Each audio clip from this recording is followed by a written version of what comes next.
Bon, puisque les politiciens prennent toujours l'Allemagne en exemple, et que nos hommes politiques nous parlent sans cesse du modèle allemand, voici quelques précisions quand même, que j'aimerais vous apporter là dans cette vidéo. Alors, en France, un président de la République, plus un Premier ministre, on a 25 ministres, 9 secrétaires d'État. Ça fait 36. Le coût de ça, c'est 17 millions d'euros par an.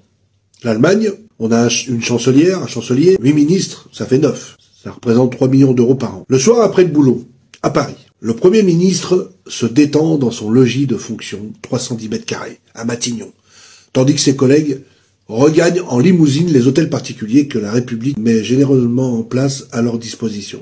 Le chancelier rentre dans son appartement dont il paye le loyer, les factures d'eau et d'électricité, comme chacun de ses 8 ministres. Le personnel en France, on a 906 personnes qui travaillent à la présidence de la République, à peu près 300 personnes en Allemagne. Le parc auto de l'Élysée, c'est 121 véhicules. Dans la chancellerie, il y en a 37. Les déplacements en France, Airbus A330, 200, Falcon 7X, Falcon 900, Falcon 50 et 3.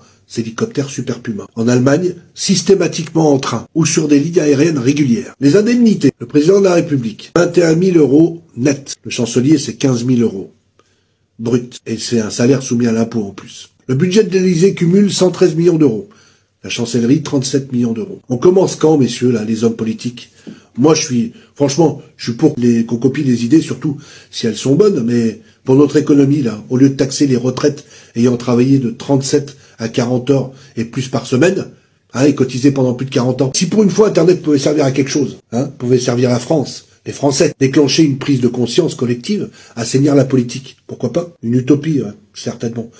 Cela coûterait rien quand même d'essayer avec 500 000 élus, de toutes sortes, c'est pas étonnant quand même. Informer, c'est bien, mais quand allons-nous agir? L'Allemagne, chaque article, la France, notre déficit national, provient de notre infrastructure électorale, politicarde, du type millefeuille. Au niveau de collectivité locale, interrégion, pôle, interpôle, région, département, canton, intercommune, la différence avec l'infrastructure de l'Allemagne, au même niveau, est de 130 milliards d'euros récurrents. Vous avez bien entendu, 130 milliards d'euros, une paille. Vous vous rendez compte ou pas? Bien voilà, c'est récurrent tout ça. Comment se fait-il, honnêtement, que personne ne réagisse là? Les gens de gauche eux-mêmes là, l'ont dit, Attali et bien d'autres comme Rocard, Jospin et tous les économistes. On ampute aujourd'hui des postes clés pour gagner 3 milliards par-ci. Les retraites, allocations familiales, on augmente les impôts, la TVA, les radars, les PV, l'EDF, les taxes foncières, la CSG, bientôt les voitures diesel, etc. Pendant ce temps-là, les politiques se pavanent avec des indemnités, les cumuls de mandats, les frais de fonctionnement, France et Europe, les retraites indexées, doublées, acquises, dès qu'on a un poste clé pendant 2 mois, seulement 2 mois. Réformons notre structure régionale, départementale, intercommunale, cantonale, communale.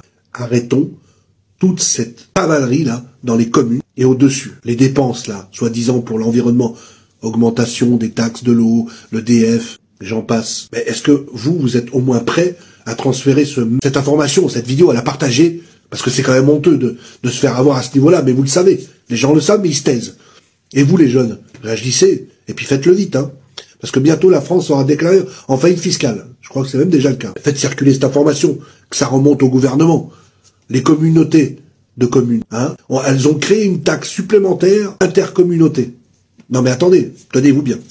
Qui, sur vos feuilles d'impôts locaux, vient se rajouter à la commune, au département, à la région, les conseillers généraux et les maisons du conseil général, qui fleurissent un peu partout, avec 150 ou 200 fonctionnaires à chaque fois, j'exagère pas.